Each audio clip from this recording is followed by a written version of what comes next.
achetez des lips ou bien vous prenez beurre de karité, vous mettez sur vos lèvres. Beurre de karité, ça sent pas. Voilà. Zéro odeur. Zéro odeur, voilà. Alors, je vous rappelle que vous êtes tout simplement dans votre émission The Morning King. Bienvenue à tous sur 99.4 King FM, la radio qui s'est délocalisée, la radio digitale qui s'est délocalisée à la foire ici ou si c'est à la foire internationale de Dakar. Alors, toutes les émissions se feront ici du 16 jusqu'au 31 décembre. C'est comme ça que je vais dire bonjour à Bintou. Tu vas nous dire le temps qu'il fait. T'as oublié de dire bonjour à quelqu'un. Kader, bonjour. Pardon, Kader, mon ami. Il est dans bonjour. Il est dans Ngounoungana. Il commande le bonjour. Alors, il est en train de commander le bonjour et c'est tout à fait normal. Quand tu travailles, c'est normal qu'on te dise bonjour, vraiment. Bonjour à toi, Daouda. Bonjour Sissi, bonjour Adi, bonjour à toi cher, bonjour tout le monde, j'espère que vous avez bien entendu, bonjour tout le monde et Bintou. waaw di la wax ne nekk mi myself maa ngi nuyu képp koo xam ne nekk yaa ngi ñuy déglu ci 99.4 wala ci www.kingfm.sn dal leen ak jàmm ci seen matinale de 9h à 11h du lundi au vendredi. Today it's Friday, alors tout est permis my love. Oui, c'est vrai, aujourd'hui on est vendredi, en plus la fête ça s'annonce, tu sais qu'on est le 22 décembre, demain c'est le 23, le dimanche le 24 et lundi le 25. Oui, ñu ba jógee ñu dem lekk yàpp mbaam après ñu naan suñuy joint suñu paree guddi gi ñu dem Bali. Non, quel de Bali, tu n'as rien compris. C'est quoi le programme? Le 24, on fait réveillon de Noël. Wow. Ça se passe à la maison, en famille, entre potes, entre amis. Donc tu vois, c'est ça, on va aller à la messe le jour le 24, faire la messe de minuit jusqu'à minuit. On rentre à la maison. Wow. On va enlever les bouteilles de champagne, on va débouchonner les bouteilles. On va trinquer, on va dire que le Christ est né. Après cela, on va prendre du chocolat chaud. Après ça aussi, on va prendre les petits amuse-bouches là. Après on va prendre l'entrée, plat de résistance. Yow soirée bu am classe nga may wax ni man ci buuju maan yeeg indi laa lay wax. waaw di nuyu képp koo xam ne nag yaa ngi ñuy fil ci live and direct bi. Je vois que ils sont connectés. Je fais un big up à Cheikh Faye, équipe digitale, Khali, nouveau produit, Daouda, mention spéciale à toi. ñi nga xam ne nag tekki ñu dara ci dëkk bi, big up à eux mooy Mr Cissé, Khalif général, Koulou Baye Fall, des traîtres, des wagabons. Ok, alors on va dire bonjour à Haritou Yayampe qui dit bonjour à vous King FM, bon vendredi, à ma dame de cœur Ramananka Kanouté et Binet Goudjabi qui est toujours connecté, Jibinjai, bonjour Queen, Mama Bintou Lover et Sheila, et nous avons aussi Bintou qui est toujours connecté. Très bonne écoute à vous sur la page Facebook ou bien sur www.kingfm.sn. C'est comme ça qu'on va vous dire le temps qu'il fait. Ben, je sais que vous savez déjà qu'il fait sec et il fait froid, mais on va augmenter, on va dire des choses comme il se doit, n'est-ce pas Bintou? Météo avec Bintou. Météo. Pour la météo de ce vendredi 22 décembre, vous aurez le matin un ciel peu nuageux avec 19 degrés. Pour l'après-midi, vous aurez un ciel qui sera serein avec 25 degrés. Vous aurez un vent léger de 21 km/h nord-nord-ouest du Sénégal avec des rafales de 48 km/h. Il faut noter que le soleil sera présent en matinée avec très peu de nuages de haute altitude. Le soleil dominera dans l'après-midi pour un minimum de 19 et un maximum de 25. Précipitations 0, heure d'ensoleillement 9 heures. Données actualisées à 10 heures. C'était la météo de ce jour. Il fait 9h35 minutes. Joyeux Noël à bonne année. Man Bintou Love, chroniqueuse de la matinale The Morning King, maa leen di souhaité atum 2018 jàmm ak salaam. Je suis Queen Joyce, chroniqueuse dans la matinale de Morning King sur King FM 99.4. Je vous souhaite à tous et à toutes les vœux les meilleurs pour cette nouvelle année 2018. Bisous là-bas. Oui, ça fait 1900 warga dërëm. Mais l'homme étant toujours ce qu'il est, un éternel. Rien n'a changé. Inchangé. Rien n'a changé. Je vais chez papa alors que monsieur est à l'hôtel. Et Allah, je vais en mission alors que monsieur est avec sa maîtresse et à l'hôtel. Dootoo ko defati, je te jure. maa lay nettali benn histoire. Je suis couché alors que monsieur est au téléphone. Ma ne waa ji dafa tàggu jabar ji je te dis ne ko soxna si maa ngi dem séminaire. non attends maa ngi dem sama yaay Saalum parce que tànk ji dafa damm. maa ngi koy seeti ji. soxna si ne ko am benn problème demal ñëw. Cissé daa di dem ba mu demee nag tombel daa génn kër gi rek génn kër gi rek yaay ji ñëw ci ginnaawam xoolal laa ilaha illallah jabar ji accueillir ko dalal yaay ji weekend bi yëpp. yaay ci kër gi Cissé nga sa yaay de Saalum tànk ji daa damm. yaay ji ne ko ana Cissé mu ne ko dafa dem séminaire. Cissé ñëw naka séminaire bi alaaji mu ne ko maas coono indaale ay pënd xam nga di jéem a bu la fa jabar gi camouflage indaale na ko yoonu puut bi jëndal naa la ay pomme ak banana ak mango yooyu ñëw dugg jabar ji defaral ko mu sangu mu reer mu daal di ne ko ci néegu xale yi am na gan boo xam ne ko mi ngi lay xaar foofu imaginel Cissé dafa dugg gis yaay ji rek syncope loolu lu ko fi jar rien ça vaut pas le coup dites la vérité tout simplement surtout que vous êtes naturellement polygame voilà vraiment xam nga vraiment Bintou soo fekkee da ngay am ñaar ñett wala ñeent booy signé ñaar ñeent mu gën a leer vraiment mais affaire de cëfër yi ñuy def nii c'est pas du tout bien fen bu bëri bi ñoom xamuñu ne ko ñun ñoo leen gën a muus c'est pas bien parce que ñun lépp loo xam ne que mooy seen code téléphone xam nañ fi ñuy dugg ak fi ñu dul dugg dañ leen di bàyyi ci bain bi rek. Ça, j'avoue. Alors, les réactions sur la page Facebook, Binet Kudi, Hello les Queen, bonjour à Daouda et Cher. De sa part, Mokhtar Senghor, bonjour, calé sur RFM et le King FM sur TFM du lundi au dimanche. Me dit Mokhtar Senghor. Merci de rester sur GFM pour englober le tout. Et Binet Koudjabi, et c'est ce qui se passe, bien sûr, c'est ce qui se passe en ce moment. En tout cas, cette chanson ne va jamais perdre sa valeur parce que tout simplement, c'est une chanson qui parle d'actualité toujours, chaque jour, chaque année, chaque décennie, parce que les hommes sont naturellement polygames. Et les hommes sont naturellement, comment encore? Infidèles. Alors, on n'y peut rien, c'est la vie. Alors, il fait quelle heure, Bintou? Il fait 9h50 minutes. 9h50 minutes, on va parler des people. Qui a fait quoi à qui, comment? Et pourquoi? Tu es sûr qu'il est fidèle? Non. Les Minutes People dans The Morning King. Alors, on va parler des Minutes People à voir. Cardi B met le feu sur le plateau du Tonight Show de Jimmy Fallon.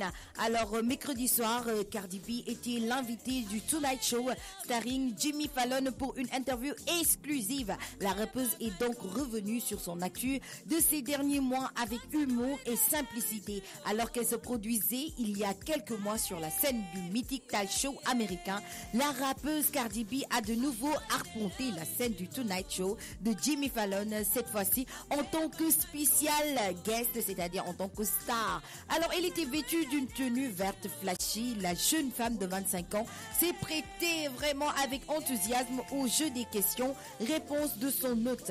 Bardi est donc revenu sur l'origine de son nom de scène, Cardi B, qui fait la référence du Bacardi. Elle a aussi évoqué que ses fiançailles surprises avec le rappeur du groupe Migos Offset, ou encore, bien sûr, ou encore Bodak Yellow, voilà.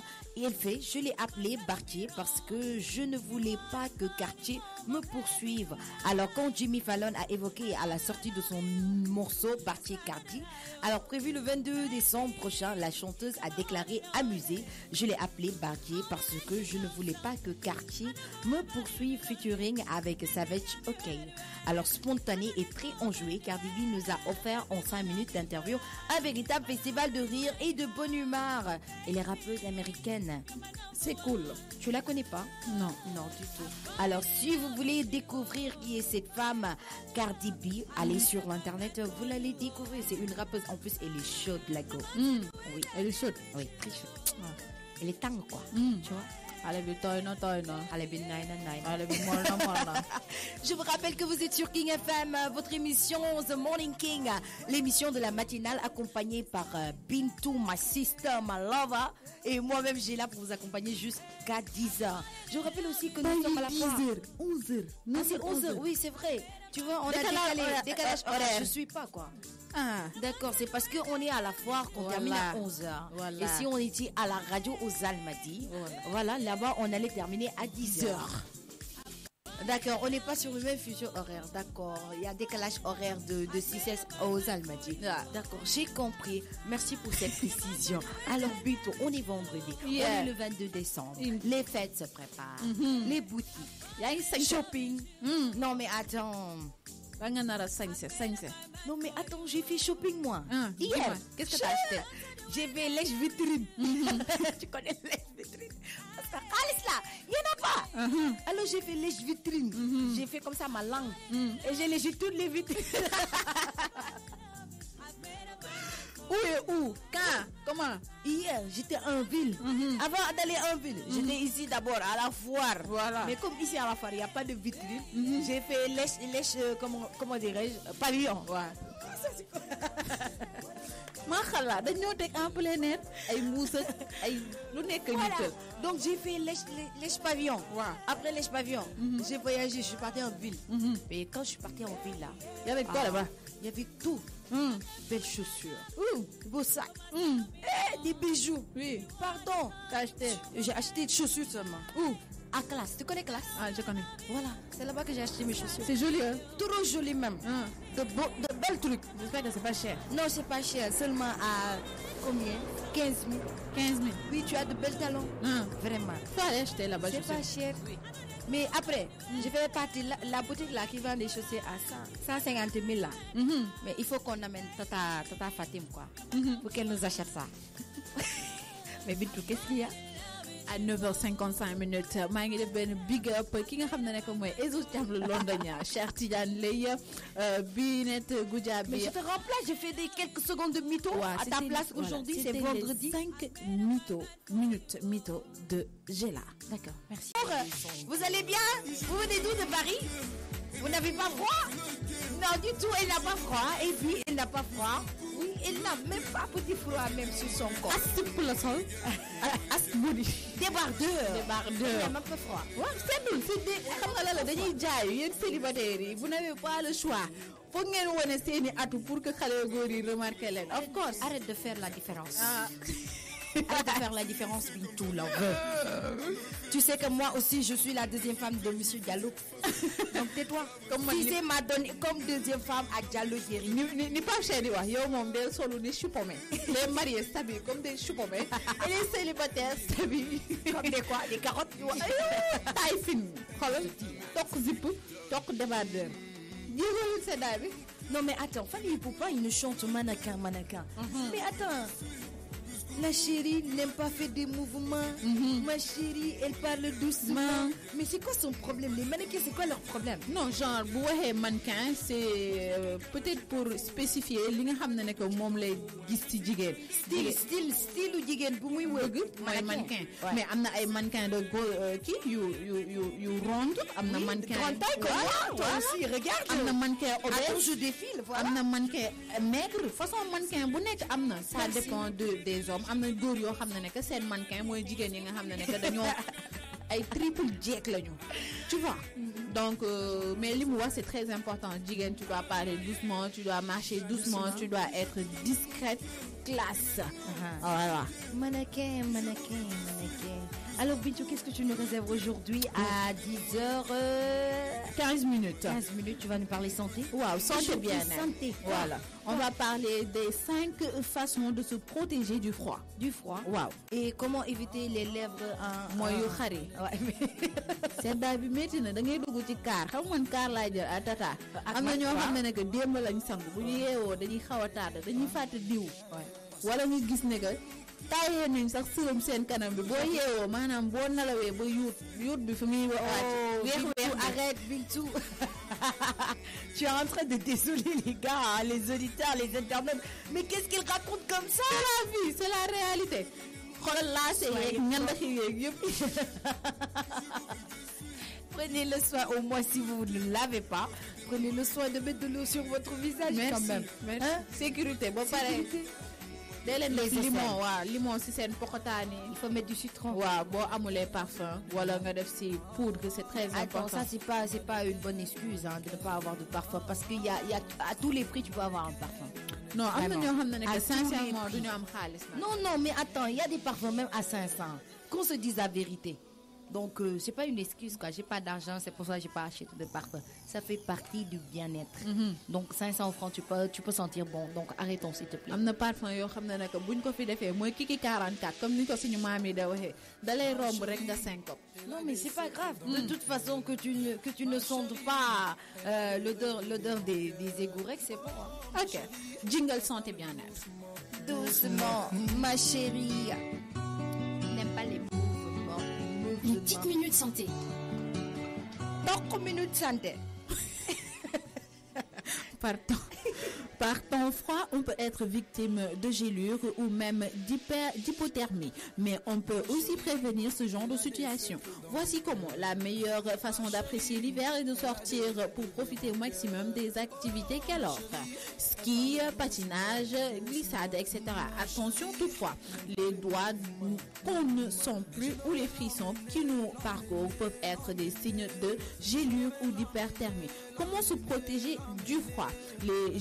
La gélure est la congélation des tissus exposés à une température inférieure à 0. C'est un trouble progressif qui peut se manifester en 2 stades. La gélure superficielle, la peau est gelée dans toute son épaisseur, mais pas les tissus sous-jacents. Et la gélure profonde, la peau et les tissus sous-jacents sont gelés parfois jusqu'à l'os. L'hypothermie, il s'agit d'un refroidissement généralisé et graduel qui survient lorsque la température normale du corps, soit 37%, s'abaisse de plus de 2 degrés. Les tissus ne peuvent alors plus fonctionner correctement. Comment prévenir le froid? Pour conseil bu njëkk bi, on choisit ses vêtements en fonction de la température et de ses activités prévues.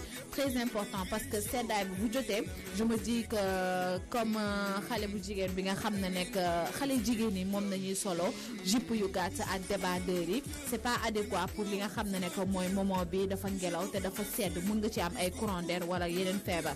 Il est conseillé avant de sortir par temps froid, on prend connaissance des prévisions météorologiques et on se prépare en vue des pires conditions. Par ailleurs, l'activité physique fait transpirer et la transpiration entraîne une perte de chaleur. On apprend à se vêtir selon nos activités et on évite de trop se dépenser. L'idéal est de porter plusieurs épaisseurs de vêtements amples qui respirent et gardent au chaud, même s'ils sont mouillés.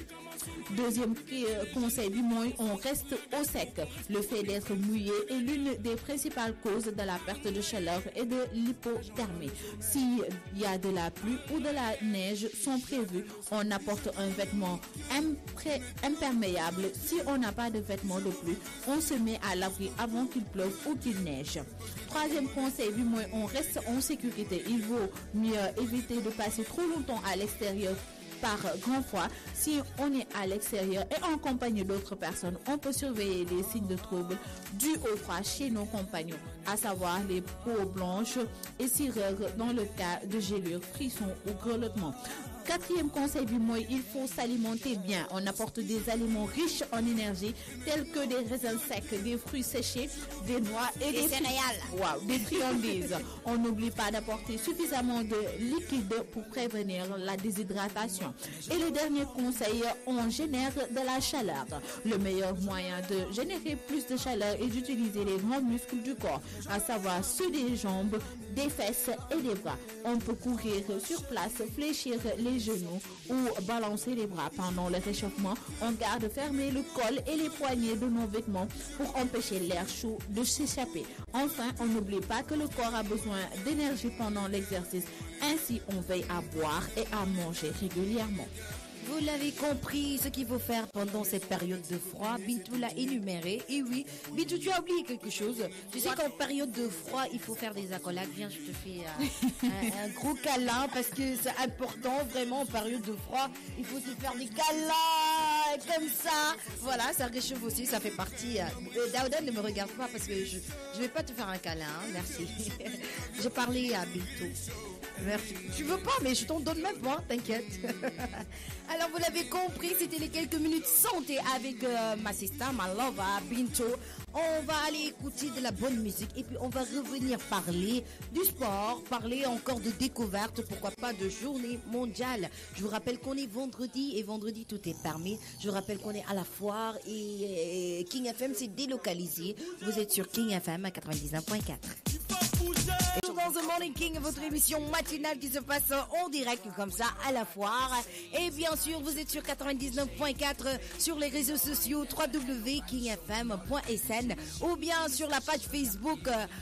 Vous likez la page Facebook de King FM et vous voyez en direct l'émission qui se passe en ce moment qui s'appelle The Morning King, la matinale de Bintou Love.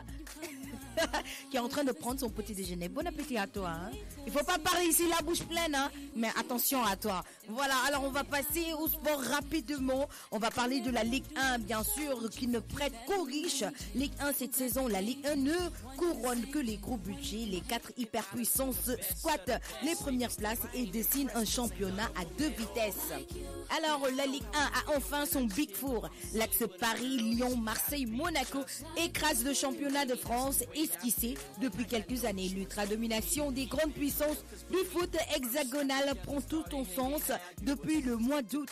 Alors cette fois-ci, personne ne manque à l'appel et aucun intrus comme Nice la saison passée ne vient troubler la hiérarchie. Les 4 les plus gros budgets de la Ligue 1 et de loin occuper bien sûr les 4 premières places de la Liga.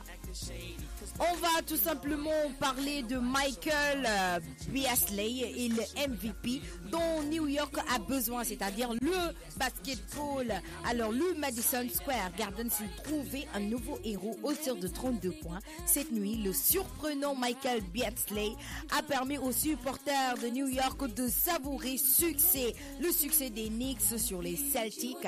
Alors le joueur Michael Beasley, qu'est-ce qu'il a fait? Carmelo Anthony, avec le sourire, Michael Beasley ne sera jamais le joueur qu'il aurait dû être, absolument époustouflant, 26 points et 12 rebonds de moyenne. Lors de son unique saison universitaire à Kansas State, il a été drafté en 2e position en 2008. Alors une place à laquelle sont généralement choisis les futurs superstars de cette ligue, bien sûr. Un Carmelo Anthony plus mobile, plus vif et plus bestial. Il n'a jamais fait honneur aux énormes attentes placées en lui. Le marijuana et les transferts ont fini pour faire dérailler sa carrière. Mais il a eu le mérite de se reprendre en main, de continuer à trouver des franchises prêtes à lui filer un chèque. Un rôle et donc du temps du jeu. La première en date étant les Knicks, franchise en construction en mal de scoring depuis le départ de Carmelo Anthony. Alors on va parler pour ces derniers mois en Ligue 1 toujours. Neymar a démontré qu'il était bien d'une autre dimension. Alors pour ses premiers pas dans le championnat de France, Neymar n'a pas déçu. Le Brésilien a fait mal aux défenses des formations de l'Hexagone. À l'issue de cette phase allée en Ligue 1, il affiche des statistiques à la hauteur de ses espérances, bien sûr, mieux que ses débuts en Liga. Alors tout simplement, c'était les quelques minutes de sport. Daouda, tu disais? J'ai pas compris. Neymar? Qu'est-ce que j'ai dit? Non, j'ai dit pas Neymar. Pardon. J'ai dit Neymar. Je suis allé rapidement. C'est tout simplement ça. Neymar. Ah, Neymar, c'est ici au Sénégal. Neymar. Le nom c'est Ney. Et le prénom c'est Ney. Et le nom c'est Mar. D'accord. Et là, on parle de Neymar, quoi. De Neymar. D'accord. Merci pour cette précision. Alors, Bintou, qu'as-tu retenu? Dara. Je suis pas football. Mais il faut écouter aussi pour comprendre. J'ai écouté, j'ai compris. Qu'est-ce que tu as compris? Qu'il y avait beaucoup de football entre hier et avant. Elle n'est pas sérieuse, elle n'est pas du tout intéressée par le sport. Mais Bintou. Il faut le clip. Ouais, je me rappelle. Siara, comme ça, budi bu jaune bi. Oui, takku ko ci ginnaaw. Na yooyu jimbax out. Ndeysaan nga gis sama waay ci wet bi nag jël fula. Wow, ak lépp yaa takk ko nag. Like you. Je l'aimais trop, ce garçon. Ah, il est mignon. Mais plus maintenant parce que tu as grandi. J'ai grandi. Voilà. Je l'aimais. Américain yi dañuy judd rek tekki rafet mignon. Sénégalais seen kanam yi kalaat. Genre les visages de chair, quoi. Alors, ils sont toujours connectés. Billet Goudiaby et Zoujam sur la page Facebook. Et aussi Dibinjai, mention spéciale à vous. Alors, il est exactement 19 passé de 34 minutes. Bintou, oui, on va donner quelques clés pour réussir sa vie de couple. Mais avant ça, on va écouter Bowo. D'accord, on va écouter Bobo. Après, on va écouter peut-être Bébé Philippe ou bien qui encore Balumba, je sais pas du genre. Et puis on va revenir. déwénati leen mbokk yi ci King FM première radio digitale du Sénégal man la Baye Cheikh joyeux Noël ci King Feeling bonne année 2018 ci King Feeling.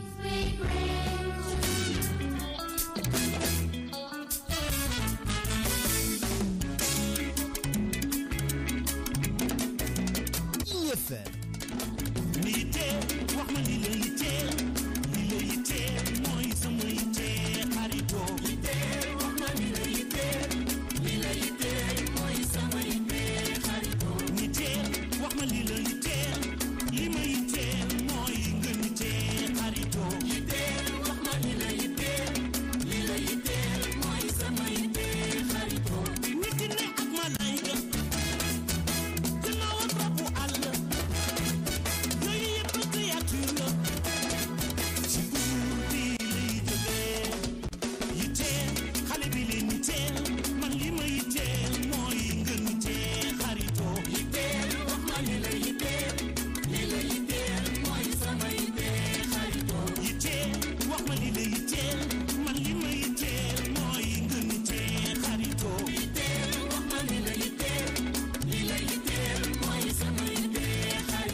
Confiance, nous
passé du 46 minutes en lit dans les studios bien sûr de 6S de King FM. Studio en plein air de King FM. Studio plein air, on a tellement froid ici, non, on n'ose pas enlever nos jackets de King FM, sérieusement. Tellement qu'il fait froid.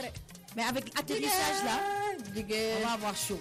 Oui, mais est-ce que xam nga ne dañ ma ci woy. Sérieux? Binta baramata. Rek Abuja. Eh ouais, Kilifa. Dëgg Kilifa. Kilifa c'est qui? C'est Monsieur Diallo? Ah. Man rek ci xale namuma ko do Diallo Jerry. Ku mu neexul mu jël gaz taal toog. Si c'est qui dina dee, si c'est dina dee. Pardon, il dit quoi? nee na. Habib ma animé te bàyyi leen. Ok. est-ce que man dama leen laal. ñoom ñoo ñëw fekk fii ñu taxaw. si suñu fi ñuy animé. ñu ñuy provoqué. kaay leen ma jàngal leen Daouda. Il faut écouter les conseils. Pape Dia. Khalim. Ablaye Mbaye. Cheikh Faye. déglu leen dama leen di jox ay conseils tey. Les 7 clés pour être heureux en couple. Heureux en couple. Si c'est écouter, Pape Dia. Oui, en classe. Écoutez, les 7 conseils pour être heureux en couple. Ablaye Mbaye. Et Allah. jigéenu fi ne de moo tax faalew ñu. y a femme ici. Et Daouda. Si c'est entrer en classe. Attends, les 7 clés pour être heureux en couple. Regarde, il t'écoute, hein. Voilà. Attends, taxaw leen en classe. Daouda taxawal. Être heureux et partager son bonheur avec son partenaire, son mari, sa femme, son homme, c'est ce que nous cherchons tous. Mais comment y parvenir et surtout comment faire pour que cela dure? Voici les 7 clés pour vous aider à être heureux en couple et à le rester. Clé numéro 1, la tolérance. Wow. Acceptez votre partenaire comme il est avec ses bons et ses mauvais côtés. ñun xam nañ ne jigéen ñi dañoo naxari deret dañoo bëgg ay xew dañoo bëri benn te ñenke mais am leen li nga xam ne que moom la ñuy wax la tolérance. Deuxième clé bi l'amour inconditionnel maanaam dama bëgg ngeen di bëgg seeni jabar yi wala seeni coro yi wala seeni xarit yi amour boo xam ne que doo leen ko booleeg leneen c'est-à-dire que comme Daouda ni muy def bëgguma yooyu. Nafisa man maa ñu ko nekk si rajo bi mu bëgganteeg man Nafisa ñëw mu puus ma Gela ñëw mu puus Nafisa léegi Joyce ñëw mu encaissé Joyce bëgguma yooyu. Troisième clé mooy la nouveauté. Dans un amour, l'ennui et la routine sont les poisons pour le couple. C'est la raison pour laquelle il est important d'éviter la routine en créant des surprises et en sortant du train-train quotidien de temps en temps. De temps en temps, dafa neex Gela, tu es avec ton mari, mu dem jëndal la benn boîte chocolat wala benn cadeau wala benn rouge wala benn bouquet de rouge wala mu ñëw sax. Ah, pourquoi les Sénégalais sont comme ça en fait? Ouais. Voilà, c'est pas normal. Quatrième clé, la communication. Elle est primordiale dans la vie à deux. Trop de couples heureux au début finissent par ne plus se comprendre et par se dire des choses qu'ils regrettent ensuite à cause d'une mauvaise communication. Il faudrait que ci biir couple ngeen di waxtaan lu baax ak lu bëri waxuñu communication marketing yooyu noonu. Communication ça veut dire que tu es avec la personne soo gisee lu la naqari nga ne ko Allah ji lii kat lii at lii soxna si nga ne ko lii at lii ngeen di waxtaan si loo xam ne que neex na leen neexu leen da leen méttiwu leen les enfants et tout là. Ñu dem ci cinquième clé bi mooy l'entente sexuelle. C'est primordial dans un couple et c'est la raison pour la plus fréquente de disputes, d'incompréhension et de rupture. Pour être heureux sexuellement en couple, il faut communiquer et s'ouvrir. Sixième clé, les rêves et les objectifs communs. Les couples qui durent sont ceux qui vont dans la même direction et qui se projettent dans le futur. C'est très important, j'ai là. Oui. Ce jëkkër bëgg football. Pour lui faire plaisir. Voilà, Yagini, tu n'aimes pas le sport. Je sais que M. Diallo adore le sport. Et quand je parle de sport, au lieu d'essayer de comprendre ce que je dis, qu'est-ce que tu fais? Ah, tu fais la sourde oreille, genre, j'aime pas le sport, je n'écoute pas. Alors, il faut éviter cela, Bintou. Ce conseil, c'est pour toi. Voilà. Et puis, continue. Ouais, tu as raison aujourd'hui. Septième clé, l'intimité. Il ne faut pas oublier qu'un couple est formé par deux personnes bien distinctes. Chacun d'entre nous a besoin d'un peu d'intimité de temps en temps. Il est important de respecter cela et donc de faire en sorte que chacun des deux partenaires ait la possibilité de se retirer pour laisser un peu de temps seul avec lui-même. C'est très important. Il ne faut pas faire marquage à la culotte ou à la caleçon. Alors il faut laisser un peu de marge, voilà, un peu de distance. Des fois tu es dans tes vibes, à toi madame, des fois monsieur est dans ses vibes. nga génn tuuti dem seeti sa yaay bàyyi ko mu free nekk ci house bi def lu ko neex yow de ton côté tamit tu fais pareil. C'est normal, c'est normal. Yeah. Bonjour à toi Rahma, bienvenue aussi, c'est Rahma. Wow, cependant, ces clés sont importantes et permettent en tout cas de mieux vivre et de rester heureux plus longtemps avec son partenaire. C'était les 7 clés pour vivre heureux avec son partenaire. Vous l'avez compris, Bintou l'a dit. Alors à 10h52 minutes, Bintou nous parle des 7 règles pour être bien en couple. Merci beaucoup Bintou. Vous savez Bintou et les femmes mariées, comme disait Pape Dia, les nouvelles mariées là, elles sont très excitées. On la comprend, il n'y a pas de souci. Et puis ça va quoi, on gère Bintou là-bas. On va écouter Ndongolo, vous l'avez compris, Malar pour terminer cette matinale de ce vendredi 22 décembre. On va écouter Ndongolo.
Sumalane bagna la ngawar ma marandu bakkel te mem wati napi xol ken du ko jënd ni bëgg wala ko ci mbëggeel moom laa ni jaaxal na ma mbëggeel mooy dugg ci nit def loo ko lu mu tay IFM